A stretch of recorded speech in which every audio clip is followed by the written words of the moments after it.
Epsilon R है ना,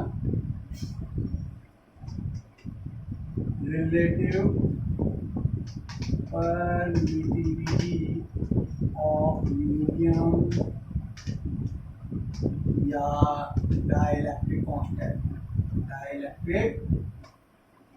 constant Hindi में बोलते हैं माध्यम की आपेक्षिक विद्युतशीलता या परावैद्युता। अब सर इसकी वैल्यू कैसे निकालें? तो अभी अपन ने देखा कि मीडियम में फोर्स क्या होता है सर, अभी अपन ने देखा था मीडियम में फोर्स क्या होता है, वैक्यूम अपॉन एप्सिलॉन आर, यानी 1 upon epsilon R multiple reduce हो जाता है फोर्स, ठीक है। और अपन ने एक और फॉर्मूला देखा था इसके साथ, क्या देखा था कि epsilon is equal to epsilon naught into epsilon R, ये भी अपने एक फॉर्मूला होता है। तो यदि यहाँ से मैं एप्सिलॉन आर की वैल्यू निकाले क्या हो जाएगा, force in vacuum upon force in medium, निर्वात में लगने वाले बल में यदि अपन क्या करें, माध्यम में लगने वाले बल से अनुपात करते हैं तो ये क्या कहलाएगा, एप्सिलॉन आर, परावैद्युतांक कहलाता है। ठीक है, दोनों का रेशियो किसके बराबर है, एप्सिलॉन आर या फिर एप्सिलॉन अपॉन एप्सिलॉन नॉट। ये आपके दो फॉर्मूले आ गए। तो यदि अपन यहाँ से डेफिनेशन निकालना चाहें तो डेफिनेशन क्या निकलेगी, किसी माध्यम का परावैद्युतांक वह मान होता है जो निर्वात में लगने वाले विद्युत बल तथा माध्यम में लगने वाले विद्युत बल के अनुपात के तुल्य होता है। ठीक है, dielectric constant, the relative permittivity of medium is equal to the ratio of electric force in vacuum and medium. Vacuum में और मीडियम में लगने वाले फोर्स के रेशियो के इक्वल होता है क्या, एप्सिलॉन आर। एक और वर्ड आ गया सर क्या, एप्सिलॉन अपॉन एप्सिलॉन, इसको बोलते हैं एप्सिलॉन आर बराबर, इसको ऐसे लिखा जाता है। ये एप्सिलॉन क्या होता है देखते हैं, ध्यान देना। इसको बोलते हैं अपन माध्यम की विद्युतशीलता, अपेक्षिक नहीं केवल विद्युतशीलता, मीडियम की परमिटिविटी, और उसको बोलते हैं निर्वात की, तो तुम जानते हो निर्वात की विद्युतशीलता, इसको बोलते हैं परमिटिविटी ऑफ मीडियम, तो इसको बोलते हैं परमिटिविटी ऑफ वैक्यूम। तो आप समझ गए होंगे एप्सिलॉन आर क्या होता है, the ratio of permittivity of medium and permittivity of vacuum, यानी माध्यम की विद्युतशीलता और निर्वात की विद्युतशीलता का अनुपात क्या कहलाता है, एप्सिलॉन आर कहलाता है। तो अब अपन देखते हैं कि सर इसकी यूनिट क्या होगी। ठीक है, इसकी यूनिट डायमेंशन क्या होती है, तो अब अपन देखते हैं इसकी यूनिट। तो यूनिट निकालने के लिए अपन देखेंगे सर एप्सिलॉन आर बराबर क्या है, एफ बी अपॉन एफ है।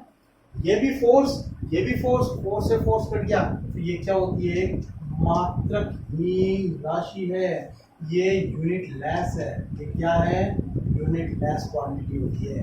अब यदि अपन इसकी डायमेंशन निकाले तो बच्चों किसी यूनिट लेस मात्रकहीन जो आपकी होती है डायमेंशन, इसकी डायमेंशन फोर्स से फोर्स कट जाएगा तो क्या आ जाएगा, n0 t, that is the dimension of epsilon R. अब यहाँ पर फिर से एक नई टर्म आ गई, आपने देखो क्या क्या पढ़ लिया, एप्सिलॉन नॉट पढ़ लिया, एप्सिलॉन आर पढ़ लिया, उससे एक नई टर्म आ गई वो क्या है, एप्सिलॉन। अभी एप्सिलॉन क्या होता है, तो अब अपन आएंगे नोट नंबर 6, वो आपके कहलाता है एप्सिलॉन होता है आपके परमिटिविटी ऑफ मीडियम का मतलब माध्यम की विद्युतशीलता, माध्यम की विद्युतशीलता। तो आपने इतने फॉर्मूले पढ़ लिए तो आराम से अपन इसकी वैल्यू निकाल सकते हैं। क्या सर, ये देखो ये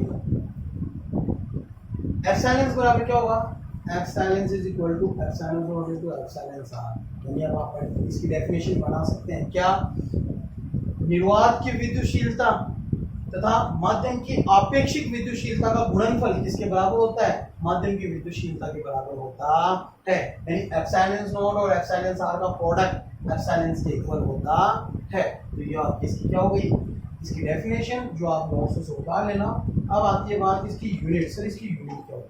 तो अभी अपन ने देखा एप्सिलॉन नोट की यूनिट अपन जानते हैं, एप्सिलॉन यूनिटलेस है, यानी किसके इक्वल हो जाएगी, एप्सिलॉन नोट की इक्वल हो जाएगी यूनिट। और एप्सिलॉन नोट की यूनिट क्या थी, यदि याद हो तो कूलॉम स्क्वायर पर न्यूटन इनटू मीटर स्क्वायर, अरे के की इनवर्स वही है आपके। अब अपन देखते हैं इसकी डायमेंशन क्या होगी। तो जैसे अपन इसकी डायमेंशन निकालेंगे, बीमा याद करेंगे, तो बीमा भी किसके बराबर है, एप्सिलॉन नोट और के की इनवर्स। तो बच्चों देख लेना बातें, ठीक है ना, कितनी थी हमें याद है, आपको भी याद करनी पड़ेगी क्योंकि ये डायमेंशन पूछता है। सबसे इंपॉर्टेंट होती है एप्सिलॉन नोट की डायमेंशन, एप्सिलॉन और एप्सिलॉन आर की जो पूछी हुई भी है। तो ये थे अपने कुछ इंपॉर्टेंट नोट्स। अब अपन देखते हैं, अब आपके नोट नंबर 7 है,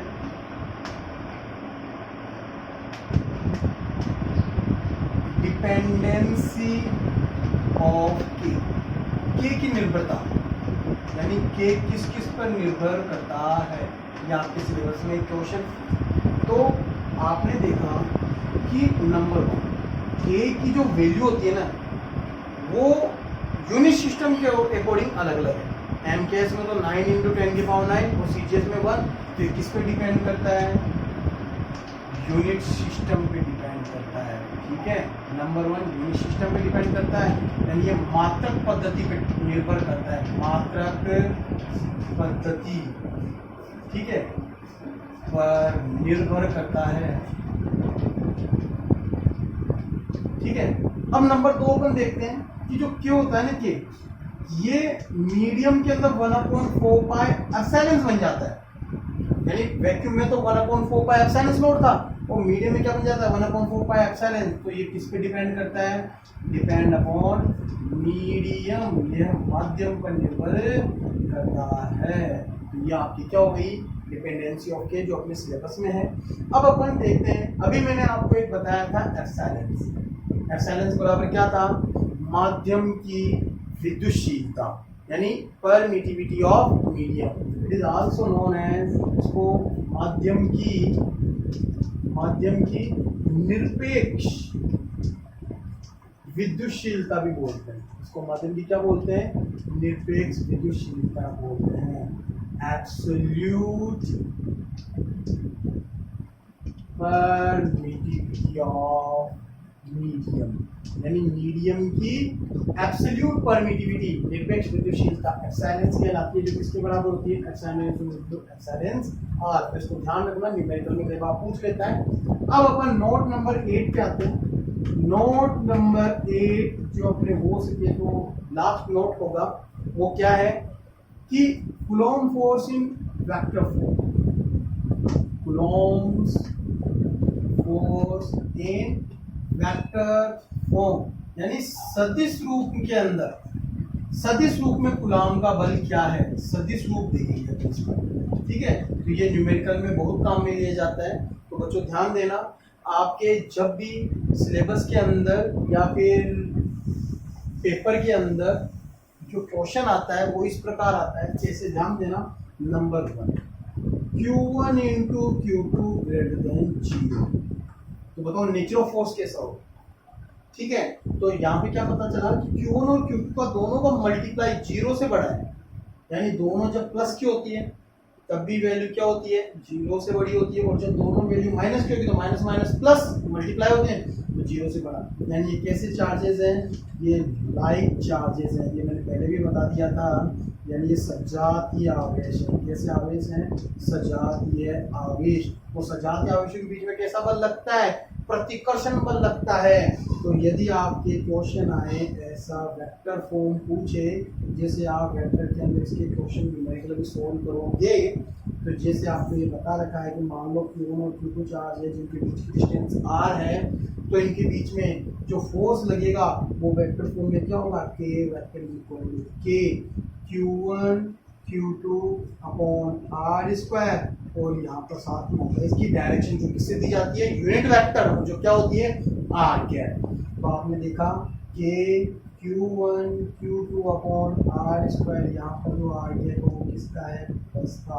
तो ये जो प्लस का आर कैप होता है ना, ये प्लस का आर कैप किसको रिप्रेजेंट करता है? ये रिपल्शन फोर्स यानी प्रतिकर्षण बल को बताता है। किसको बताता है? प्रतिकर्षण बल को बताता है। तो अभी नेचर ऑफ फोर्स कैसा होगा? नेचर ऑफ फोर्स हो गया अपने रिपल्शन। रिपल्शन का मतलब प्रतिकर्षण बल लगेगा, ठीक है। और जो प्रतिकर्षण बल होता है, वो क्या होता है? अवे फ्रॉम, एक दूसरे से दूर। अवे फ्रॉम यानी कि एक दूसरे से ये दूर लगता है। जैसे यदि अपन यहाँ पे लगाएं, जैसे मैं बोलूँ F1 पे बताओ, तो F1 पे F2 के कारण लगने वाला फोर्स इस डायरेक्शन में होगा, ठीक है। और Q2 पर Q1 के कारण लगने वाला फोर्स इस डायरेक्शन में होगा। दोनों फोर्सेस का मैग्नीट्यूड इक्वल होगा बट अपोजिट डायरेक्शन। तो यहाँ पर अपन मैग्नीट्यूड ले रहे हैं, कितना होगा? तो प्लस आर कैप रिपल्शन को बताता है। सिमिलरली यदि अपन बात करें क्या कि यदि आपके Q1 और Q2 क्या है? Less than zero. अब लेस देन जीरो कब आएगा? जब एक टर्म प्लस की और एक टर्म माइनस की हो। तो ये कैसे चार्ज हो गए? अनलाइक चार्ज, कहलाते हैं अनलाइक चार्ज यानी विजातीय आवेश। कैसे आवेश है? विजातीय आवेश। विजातीय आवेश का मतलब हो गया एक तो प्लस का है और दूसरा किसका है? माइनस का। जब एक प्लस का है दूसरा माइनस का है, तो जो अपन इनके बीच में रिपल्शन फोर्स निकालेंगे, सॉरी इनके बीच में अपन इलेक्ट्रिक फोर्स निकालेंगे, तो कितना आएगा? Q1 प्लस का Q2 माइनस का, तो minus Q2 upon are square और साथ में आर कैप। तो ये माइनस आर कैप के साथ लग जाता है कि Q1 Q2 upon are square. यहाँ पे क्या गया? माइनस का आर कैप। माइनस का आर कैप किसको बताता है? That is represent attraction force. ये किसको बताता है? आकर्षण बल को बताता है। तो नेचर ऑफ फोर्स कैसा हो गया? तो इस कंडीशन में आपके नेचर ऑफ फोर्स होगा, नेचर ऑफ फोर्स यानी फोर्स की प्रकृति कैसी होगी? फोर्स की प्रकृति होगी अट्रैक्टिव। अट्रैक्टिव यानी आकर्षण प्रकृति। और जब आकर्षण प्रकृति होती है तो बल कितना लगता है? एक दूसरे की ओर, toward each other, toward each other, एक दूसरे की ओर। तो यदि आपको बोला जाए इसमें बल बताओ, तो F1 पे Q1 पे लगने वाला फोर्स कितना होगा? इस तरफ Q2 की तरफ, और Q2 पे लगने वाला फोर्स Q1 की तरफ। तो यह आपके कहलाते हैं Coulomb force in vector form. जब भी आप वेक्टर में काम में लें तो डायरेक्शन जरूर लगाएं और फिर बाद में आपके जो पैरेललोग्राम लॉ है उसके अब काम में लेकर आप न्यूमेरिकल सॉल्व कर सकते हैं। तो यह आपके कूलॉम्स लॉ के टॉपिक कंप्लीट। अब अपन देखते हैं एक न्यूमेरिकल करके देखते हैं कूलॉम फोर्स से रिलेटेड, ठीक है। अब इसी प्रकार आपके आरबीएससी बुक का एग्जांपल नंबर 6 दे रखा है, तो मैं पढ़ता हूं, आप बुक से चेक कर लीजिए कि आपके the force between 2 point charges capped in vacuum is 18 Newton. यानी वैक्यूम के अंदर आप देखो क्या क्या दिया हुआ है, मैं क्वेश्चन में लिख देता हूं। वैक्यूम के अंदर, निर्वात के अंदर किन्हीं दो आवेशों पे लगने वाला बल कितना है? 18 न्यूटन, ठीक है। अब क्या बोल रहा है? एक glass plate of 1 mm thickness of dielectric constant 6 यानी परावैद्युतांक एप्सिलॉन r बराबर 6 की एक कांच की प्लेट इन दोनों के बीच में रख दी गई। तो बताओ मीडियम पे, ग्लास में लगने वाला फोर्स कितना होगा? तो आप सभी को पता है, अपन ने फॉर्मूला पढ़ा था, मीडियम में लगने वाला फोर्स क्या होता है? वैक्यूम के कंपेयर 1/एप्सिलॉन r मल्टीपल कम हो जाता है। और वैक्यूम में फोर्स कितना है? 18/6 कितना आएगा? 3 न्यूटन, ठीक है। अब आपके कूलॉम फोर्स के अंदर नंबर 2 पॉइंट है क्या? लिमिटेशन ऑफ कूलॉम फोर्स यानी कूलॉम बल की क्या सीमाएं होती हैं। तो कूलॉम बल केवल पॉइंट चार्ज और स्टेशनरी चार्ज के लिए लगता है। यह केवल बिंदुवत व स्थिर आवेशों के लिए ही एप्लीकेबल होता है। नंबर 2 बात ये कि ये 10⁻⁻15 मीटर से जो ज्यादा की डिस्टेंस होता है ना, उसी के लिए वैलिड होता है। यानी ये किसी भी एटम के न्यूक्लियस में नहीं लगता है, ठीक है। ओनली एप्लीकेबल फॉर 10⁻⁻15 मीटर से ज्यादा की डिस्टेंस के लिए एप्लीकेबल होगा। यानी r greater than equal to 10⁻⁻15 metre और less than equal to infinite के लिए वैलिड होता है। ये लॉन्ग रेंज का क्या होता है, फोर्स होता है। अब आती है इसकी प्रॉपर्टीज, कूलॉम फोर्स की प्रॉपर्टीज क्या है। तो प्रॉपर्टी नंबर 1 है लाइक चार्जेस, जो सजातीय आवेश होते हैं एक दूसरे क्या करते हैं, रिपेल करते हैं, प्रतिकर्षित करते हैं, और जो अनलाइक चार्जेस होते हैं विजातीय आवेश वो एक दूसरे क्या करते हैं, अट्रैक्ट, आकर्षित करते हैं, यानी इनके बीच में अट्रैक्शन फोर्स लगता है। ये जो फोर्स होता है ये किस पे डिपेंड करता है, ये मीडियम पे डिपेंड करता है, डिपेंड अपॉन मीडियम, माध्यम पर निर्भर करता है।